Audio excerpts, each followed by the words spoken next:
Assalamualaikum warahmatullahi wabarakatuh. Selamat pagi teman-teman.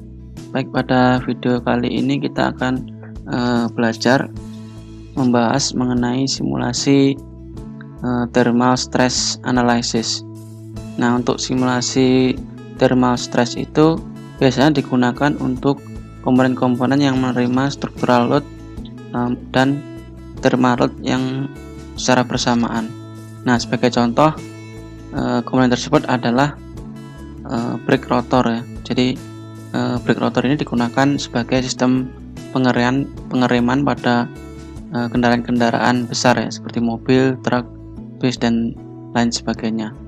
Nah, di brake rotor ini dia menerima structural load itu dari sistem sambungan antara brake rotor dengan shaft ini. Dia memakai sambungannya itu memakai string feed ya. Nanti saya jelaskan seperti apa itu string feed. Kemudian untuk thermal load-nya dia menerima sumber panas dari gesekan antara brake rotor ini dengan kampas remnya, jadi dengan kalipernya. Nah, untuk study case kali ini nanti kita pakai ini komponennya brake rotor ini. Nah, kemudian untuk desain parameternya seperti ini. Nanti untuk mesh size-nya kita pakai absolute 6 mm. Kemudian untuk global stress free temperaturnya 20 derajat Celcius. Material yang digunakan pada brake rotor ini nanti iron grey cast ASTM A48 grade 20 ini. Biasanya untuk rotor itu materialnya seperti ini ya. Kemudian untuk simulasi kali ini, karena komponen ini ya, kalau kita lihat dari bidang XZ, ZZ maupun ZX-nya itu semuanya simetri.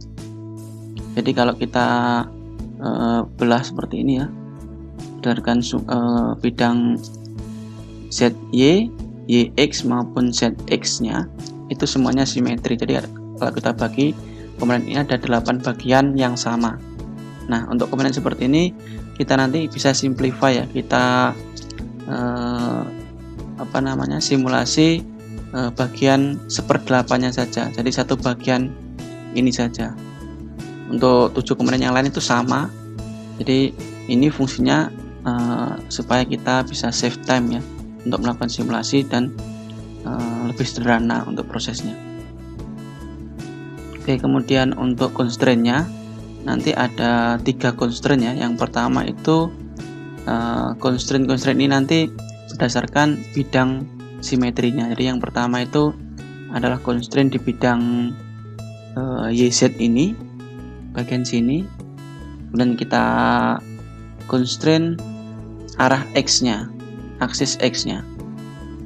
Kemudian untuk yang kedua itu adalah bidang XZ. Nah, di sini kita constraint untuk aksis Y-nya. Jadi ini kita ikat ya supaya tidak bergerak ke arah sumbu Y. Dan yang ketiga itu kita constraint pada bidang XY. Nah, ini kita constraint ke arah sumbu Z-nya supaya ini tidak bergerak ke arah sumbu Z. Nah, seperti itu. Kemudian untuk load-nya nanti kita ada 4 load. Nah, yang pertama itu adalah load tipenya pressure, letaknya di lubang ini, lubang sambungan antara brake rotor ini dengan shaftnya nanti. Nah, di permukaan ini. Nah, ini adalah pressure.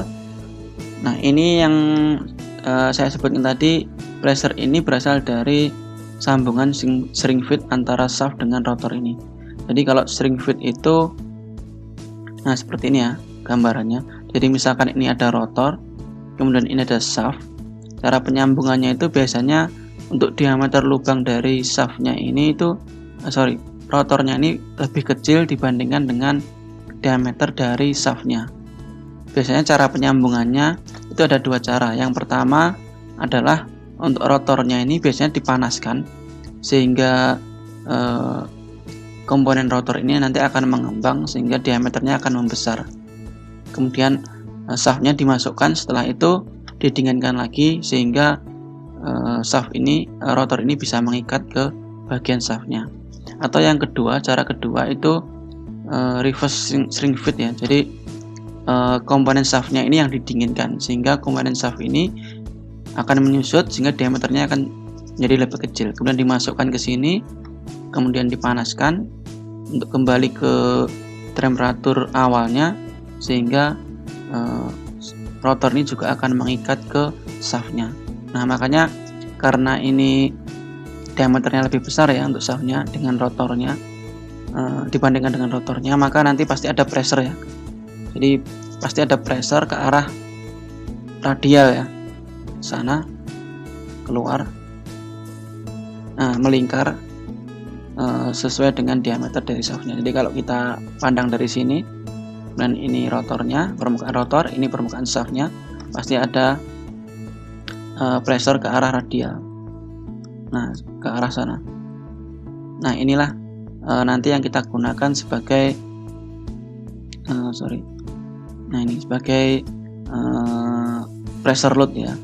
Dan besarannya nanti adalah 13,8 megapascal. Oke, kemudian untuk yang kedua itu adalah thermal load. Thermal load ini tuh letaknya di sama ya dengan yang pertama tadi di sini. Ini berasal dari suhu atau temperatur dari shaftnya. Itu sebesar 38 derajat Celcius. Kemudian yang ketiga adalah thermal load dengan tipe heat source ya. Kalau yang applied temperatur tadi dia total value ya, total temperatur yaitu 38 derajat. Kalau heat source itu nanti kita pakai unit area. Jadi untuk besarannya itu per meter kuadrat. Nah, letaknya nanti di sini yaitu di bagian permukaan yang bergesekan dengan kaliper brake-nya, yang ada kampas remnya itu. Jadi dia karena ada gesekan, maka di sini nanti akan timbul panas. Nah, ini nanti sebagai sumber panasnya nanti di sini lingkar. Itu besarannya nanti 36.500 watt per meter kuadrat. Oke, kemudian yang terakhir itu ada thermal load yang didapatkan oleh konveksi ya. Jadi yang dikarenakan dia berhubungan dengan ini udara di sekitar sini ya. Konveksi karena aliran fluida udara di sini ya. Sekitar semua permukaan ini nanti yang kita select, kecuali bagian-bagian yang plane symmetry tadi ya, kecuali kontak ini. Yang pertama kecuali pad contact face, itu yang ini, kecuali ini.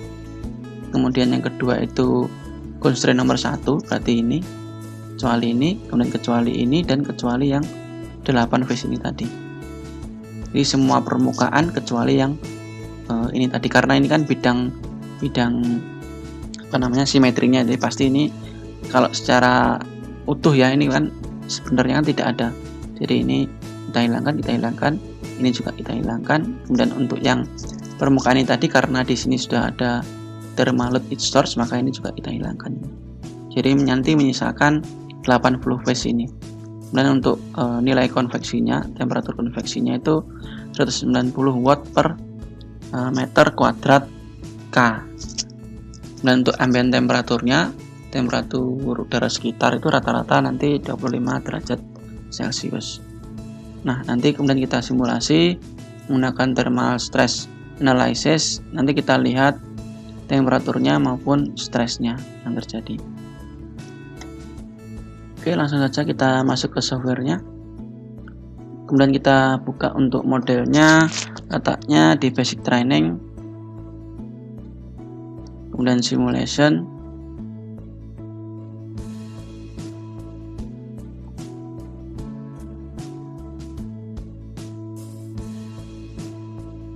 dan namanya ini brake rotornya. Kita buka.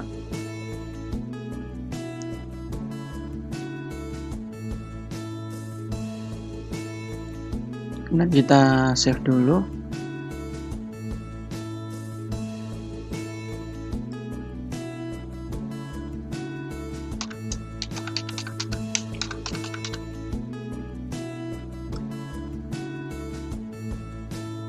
Oke, Oke, setelah itu kita masuk ke workspace simulation.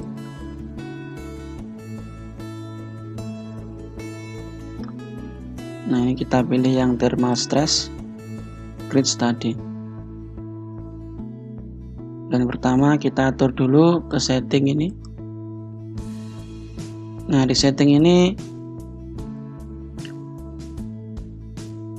ini untuk global stress free temperature-nya 20 derajat. Kemudian untuk mesh-nya 6 mili ya, kita atur sekalian nanti. Ini kita cek global stress free temperature-nya 20. Nah, kemudian untuk mesh-nya kita isi absolute 6 mili. 6. Oke. Nah, pastikan ya di sini ya remove rigid body mode-nya ini tidak ada centangnya. Karena ini kalau ada centangnya khusus untuk mode-mode yang tidak ada constraint-nya. Karena kita ada constraint-nya, maka ini pastikan tidak ada centangnya. Kita cek lagi mesh-nya 6. Oke. Nah, setelah itu untuk unitnya kita atur ya. Unitnya kita pakai custom, disesuaikan dengan tabel ini ya, sesuai di study case-nya. Kita pakai ini untuk unitnya custom dengan ketentuan untuk panjangnya mili, masanya kilo, time-nya second, dan seterusnya sampai angle-nya derajat ini. Nah, kita pastikan sudah sesuai semua, kemudian kita oke. Nah, kemudian masuk ke study materialnya. Study materialnya kita cek ya. Di sini gray case STM A48 ini sudah sesuai ya, grade 50. Nah, ini sudah same as model, sesuai ini modelnya sudah oke. Kalau belum silahkan dipilih di sini. Nah, kalau sudah langsung di oke saja. Oke, setelah itu kita simplify ya. Kita simplify menjadi 1/8 bagian. Jadi ini karena simetri semua di 5 bidang. Nah, caranya kita show dulu untuk originnya supaya kelihatan plane-nya. Baru kita modify, kemudian split body. Nah, pilih body to splitnya ini. Select splitting tool-nya, kita pilih ini dulu. Untuk bidang YZ-nya dan oke. Dan kita split lagi, split body, pilih model yang ini, komponen yang ini, kemudian splitting toolnya kita pilih plane XZ ini dan oke. Kita split lagi, split body yang ini kita split menggunakan bidang XY, bidang isinya ini ya. Kalian harus rotate dulu supaya bisa seleksi ini. Nah, ini. Nah, pastikan previewnya benar. Baru kita oke. Nah, ini sebenarnya kalau kita bagi semua kan ada 1 2 3 4. Yang sini juga 1 2 3 4, ada 8 bagian. Nah, ini karena komponen ini semuanya simetri ya. Jadi satu komponen ini sebenarnya sama dengan 7 komponen lainnya, maka kita cukup simplify seperti ini supaya nanti lebih cepat ya waktu simulasinya juga. Kemudian kita remove untuk komponen yang tidak kita perlukan. Nah, caranya kita cari di sini di body ini. Kita pilih ini. Nah, body yang kita pakai nanti yang ini ya. Maka kita select yang lainnya. Caranya klik kanan, kemudian invert selection. Nah, ini kepilih yang komponen yang tidak kita klik tadi, tidak kita select, kemudian klik kanan di sini, remove. Nah, sehingga akan tersisa komponen yang ini. Kemudian ini kita matikan aja untuk originnya. Nah, kalau sudah, kita finish simplify. Nah, setelah itu kita atur untuk constraint-nya. Untuk yang pertama, constraint-nya adalah ini ya, structural load pada bidang ZY ya, ZY, aksisnya X. Nah, ini ZY ini ya, berarti di sini. Nah, ini kita constraint nanti, constraint, pilih ini dan ini 2 phase ya. Kemudian yang kita constraint adalah sumbu X-nya. Kita cek lagi. Nah, ini sumbu X-nya 2 phase, sudah oke. Dan kita oke. Kita constraint lagi untuk bidang ZX yang sini. Kemudian yang kita constrain adalah arah Y-nya. Nah, kita ikat hanya bagian Y-nya, yang ini kita deselect, pastikan 2 face, oke.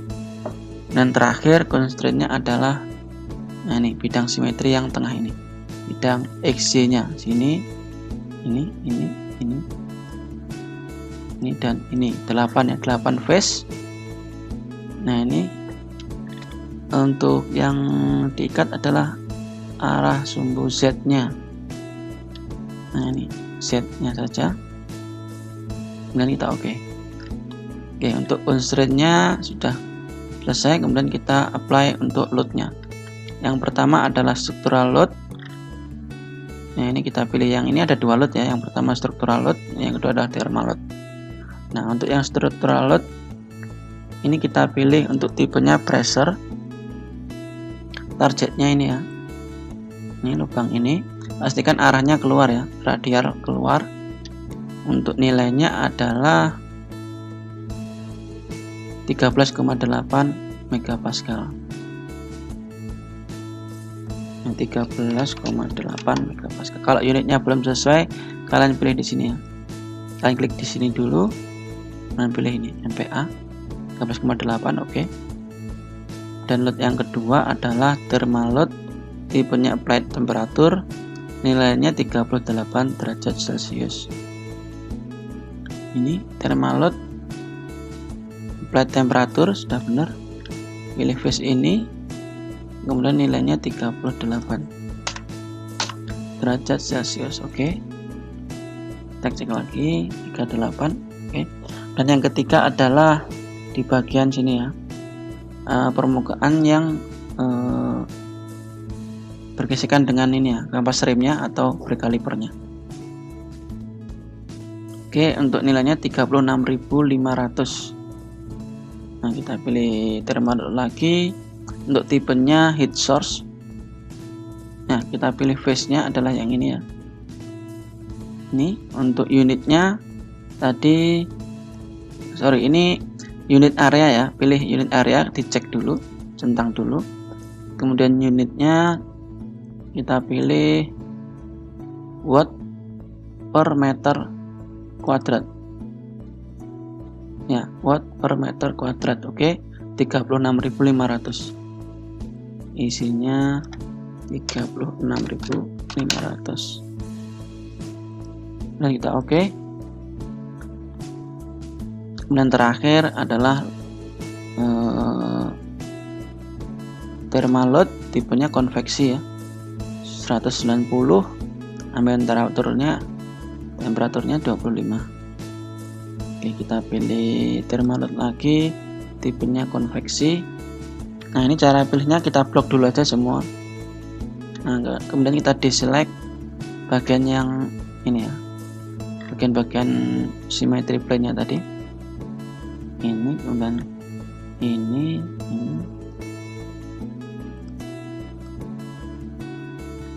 Dan yang ini juga kita deselect.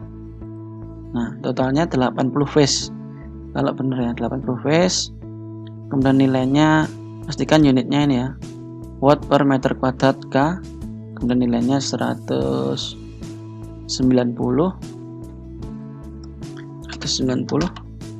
Ini kemudian ambient temperaturnya 25. Dan kita pilih oke. Nah, setelah itu kita pre-check dulu ya, kita pre-check. Nah, ini sudah terpenuhi semua, dan kita show.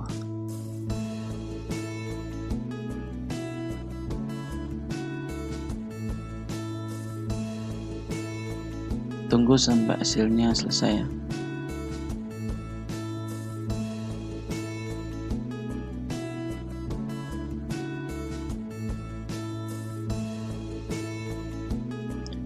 Oke, ini hasilnya selesai.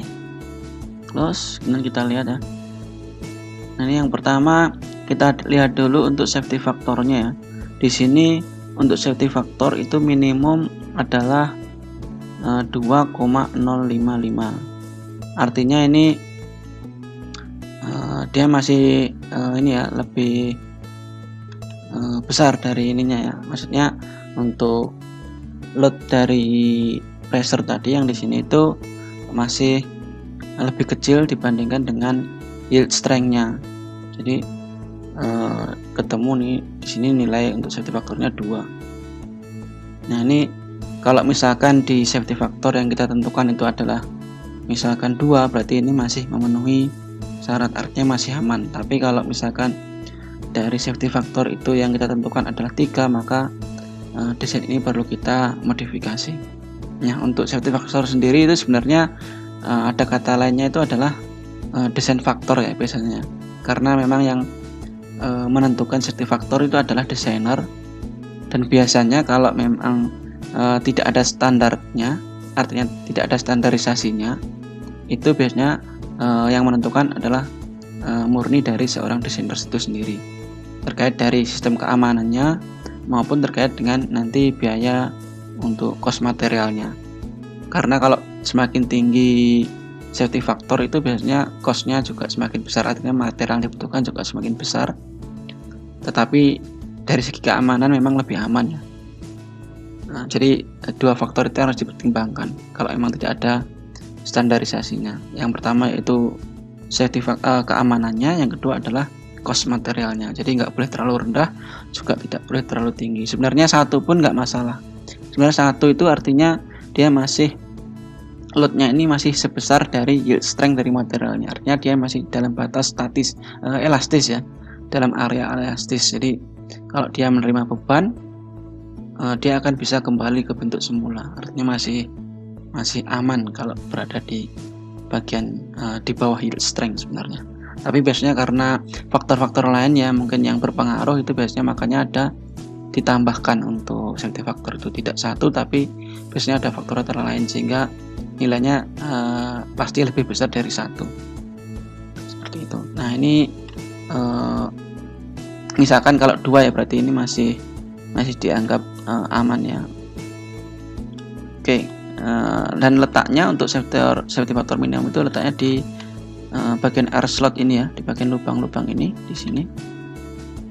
Itu safety factor yang terendah. Kalau mau lihat di tempat lain silahkan digunakan point probe ini ya. Nah, ini kita lihat di sini, ini juga 2, di sini 2. Di warna kuning-kuning ini semuanya 2 ya. Di sini pasti hijau ini lebih tinggi lagi, ini lebih tinggi lagi. Oke. Install. Dan kita lihat lagi di stresnya. Stres ini pasti sebanding dengan safety factor ya. Untuk stres maksimum pasti sama letaknya di bagian safety factor minimum di sini ya. Untuk nilainya stres maksimum itu ini 176 megapascal ini. Oke, kemudian kita lihat lagi untuk temperaturnya ya. Nah, pasti untuk temperatur tinggi adalah letaknya di bagian sumber panasnya ini ya, di bagian yang terjadi friction ini, gesekan ini. Nah, ini pasti tertinggi, dia akan menurun ke arah radial ke dalam sini ya, dan keluar sini juga akan menurun temperaturnya. Nah, kemudian kita lihat untuk heat flux-nya. Nah, heat flux ini adalah kita lihat ya di sini untuk maksimumnya letaknya di sini ya. Ini areanya letaknya di bagian-bagian ice slot ini, karena di sini adalah dia apa namanya, di bagian sini tuh areanya luas ya, lebih luas ya dibandingkan yang lainnya, karena ini dia akan sumber panas dari sini tuh dia akan menyebar keluar ya ke udara, karena konveksi itu di bagian dia yang permukaan yang terpampang dengan udara. Makanya biasanya kalau di apa namanya, di rotor-rotor seperti ini ya, terus kalau lebih kalian lebih familiar mungkin di apa namanya, di sepeda motor itu kan ada banyak lubang-lubang ya di bagian sini ya. Nah, itu fungsinya ini supaya areanya semakin luas sehingga semakin banyak area yang terpapar dengan udara, sehingga untuk heat transfernya ke udara itu lebih banyak, lebih cepat. Artinya laju transfer energinya kalau heat flux-nya tinggi itu dia semakin tinggi juga. Jadi di bagian sini itu semakin cepat dia transfer panasnya itu semakin cepat hilang atau cepat keluar. Atau contohnya lagi seperti yang di thermal analysis kemarin dengan menggunakan di radiator kemarin, sirip-sirip itu semakin banyak siripnya, semakin lebar siripnya, otomatis transfer panasnya juga akan semakin cepat, sehingga panas yang di transfer keluar atau di istilahnya diserap oleh udara di sekitar itu ya, karena konveksi itu dia akan semakin tinggi, semakin cepat.